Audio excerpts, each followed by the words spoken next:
There's a lot that goes on at the beginning of the year that sets the tone for the rest of the year.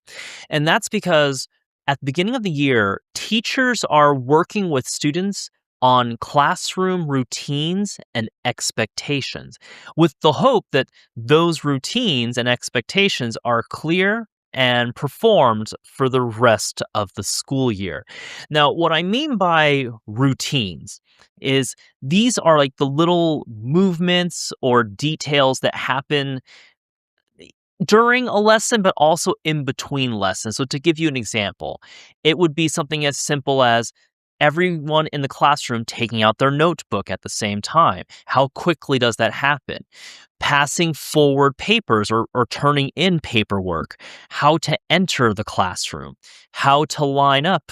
And if they do line up, is there a number order? How to line up after recess and before recess, and same thing for lunch or after lunch. And it's these little details, but they're details and basically procedures that are performed every day in a classroom.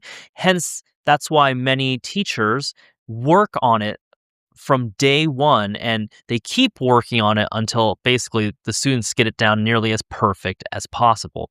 It's just all those typical mundane tasks that maybe might not seem important to someone who hasn't been a classroom teacher, but speak from experience.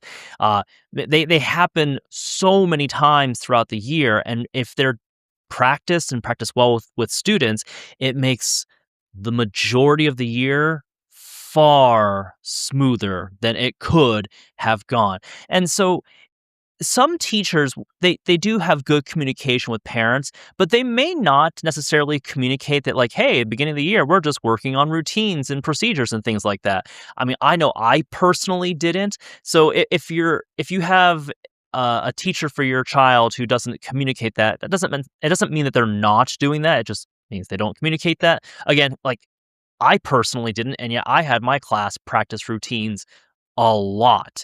And they're just so important because even like the mundane task of just taking out a notebook, that's going to happen more than once in a day. And then for like where I used to work, there was 180 days in a school year. That's a lot of times where that could either go well or go incorrectly.